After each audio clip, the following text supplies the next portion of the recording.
played something by Neil Young. I mean, thank you, Will and Jonah. I guess I have to take responsibility for working with Jonah on delivering speeches. Nicely done. This is such a wonderful occasion.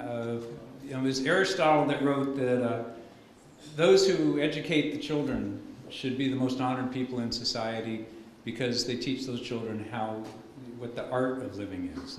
And that's what all of you educators out here do, is we teach the art of living. And we want our kids to be good citizens and productive. For 35 years, I kept this quote in the front of my classroom.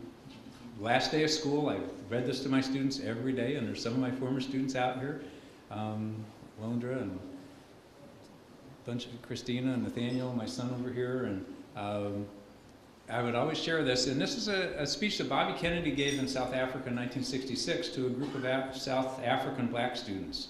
And it's inscribed on the wall near his grave with a water fountain. And part of the speech that I think is applicable to all of us in here: let no one be discouraged. And a lot of students say, well, God, Mr. Jones, there's global warming and there's climate change and the economy stinks and we can't get jobs and there's corruption and all the different problems.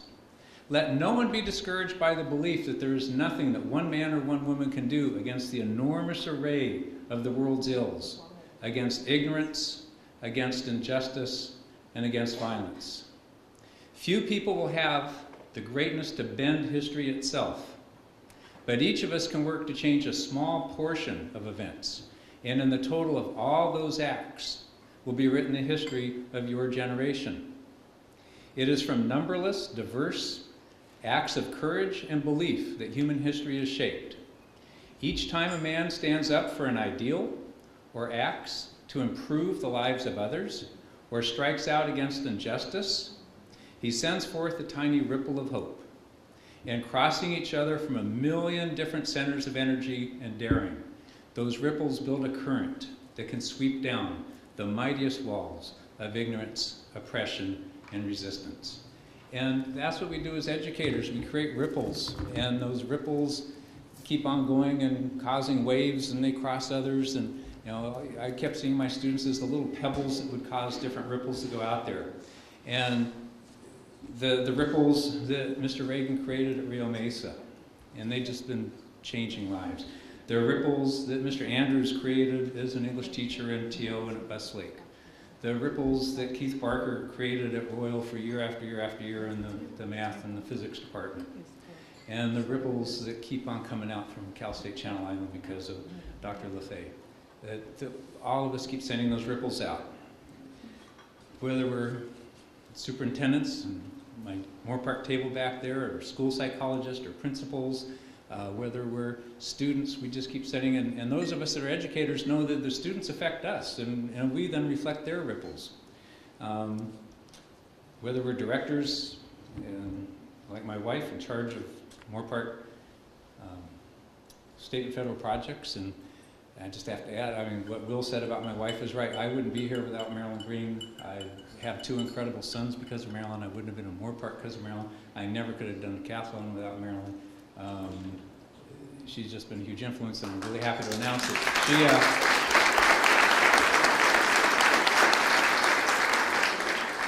She has 5 more work days in Moore Park Unified School District, and then she's joining me in retirement.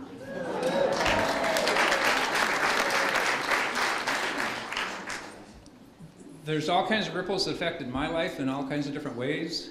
My dad, Al Jones, taught me the value of hard work. You can't be successful without anything, without working hard. And in decathlon, all the other coaches were way smarter than I was. I just was determined nobody was going to work harder than me. From my mom, just that you have to sacrifice to do well for others, and there's things you have to give up in your own life. To my father-in-law, Dr. Chuck Green, who we just lost at age 93, and he taught until he was 92, 72 years as an educator, that you have to stay involved, you have to keep on, keep on, keep on. And from my dear mother-in-law, Dorothy Green, just that you just have to keep showing kindness. It's just, her heart is still with the affliction she's living with. She's just the kindest person I ever knew. And so from my parents and from my in-laws and from Marilyn, that one person really does make a difference in life. I'm surrounded by educators. My brother-in-law Terry is still teaching at Selma College. And my son Nathaniel has just decided, as his mom and dad are retiring, that he's going to go get a teaching credential. And the educators that are out here, I want to thank the person that is the only person left on the planet that has known me since the day I was born, my big sister Marilyn. And my younger sister Chris, who I remember from the day she was born. And they're both here with us. The students do keep making a difference in our lives. And one of the things I'm really grateful about, this honor is so touching, is Academic Decathlon got a lot of recognition.